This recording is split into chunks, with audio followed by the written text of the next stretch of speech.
Good day, everyone. Today, we were going to tackle about the discrimination on the basis of sexual orientation, gender identity and expression, or SOGI in the Philippines. So, the discrimination based on the sexual orientation, gender identity and expression remains a significant issue here in the Philippines, despite a growing LGBTQ community. Pantog na ay mga universal policies, international law, national and local policies para mag-combat ang discrimination sa SOGI. And later on, madiscuss na nato.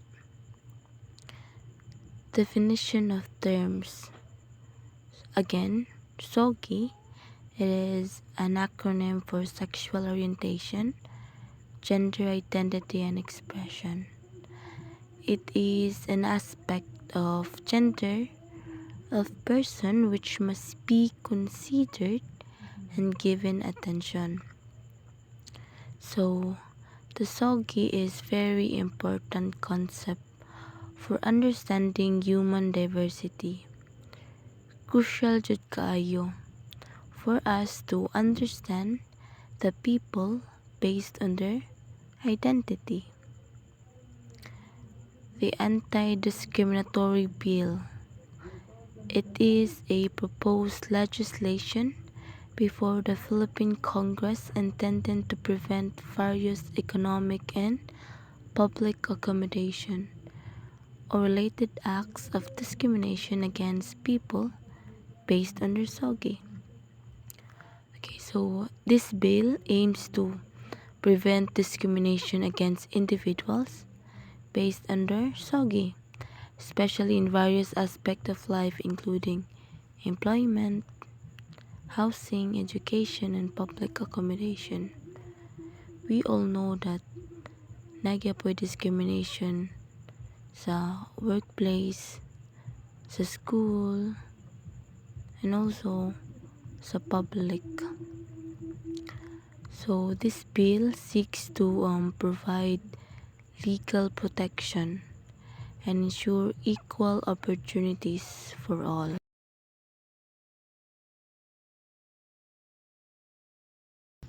Naay mga universal policy and international law sa SOGI. First is the Convention Articles 2 subsection 1, Article 3 and 26. It promotes equality and non-discrimination based on race, color, and sex, including sexual orientation and gender identity. So in simpler terms, this article nagmando that everyone should be treated equally and without discrimination. Kanina article nag-focus sa equality and sa anti-discrimination. Second is the Toonen v. Australia, year 1994. It is a landmark decision where the reference to sex in the convention includes sexual orientation and criminalizing consensual homosexual acts violates privacy protection. Okay, so this decision was a big win for the LGBTQ individual. It said that the laws against same-sex relationship violates people's rights to privacy, which is protected by international law. Take note that naay law against a same-sex relationship if mo violate or magkabuang mo, especially sa privacy sa laing tao. Remember, kanina law is protected, dili lang national but international. Okay, so let's proceed to the national and local policies. First is the Anti-Discriminatory Bill. It is currently pending in Congress. expected to pass before the end of the Duterte administration. Based on my research, hapit na lang mahuman ang term ni President Marcos, but this bill is being debated in Congress and expected to be passed soon. So this bill, which is the anti-discriminatory bill, would make it illegal to discriminate against people based on their sexual orientation, gender identity and expression, or SOGI. The local government initiative. In Quezon City, year 2004, the Anti-Discrimination Employment Ordinance with LGBTQ-friendly provision. So, in Quezon City, it had an ordinance since 2004 that protects LGBTQ plus people in the workplace. In the Albay province and Bacolod City, the Anti-Discrimination Ordinance. So these areas also have laws against discrimination. Angeles City passed the anti-discrimination legislation and created a gay rights desk. Okay, so this city has a law against discrimination and even has a special office to help LGBTQ plus member or individual.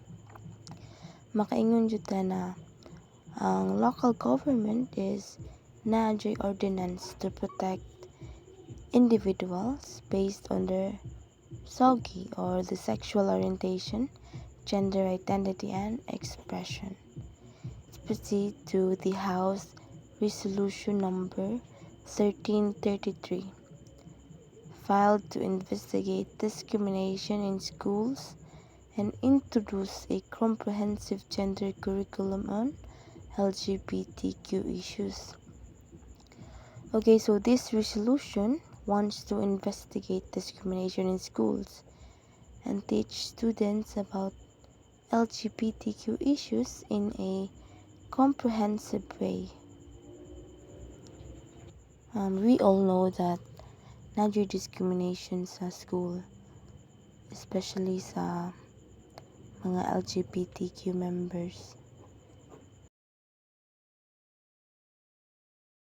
Nice po ning House Resolution number 1333 kay nag-teach sila sa mga LGBTQ issues sa students in an interesting and comprehensive way.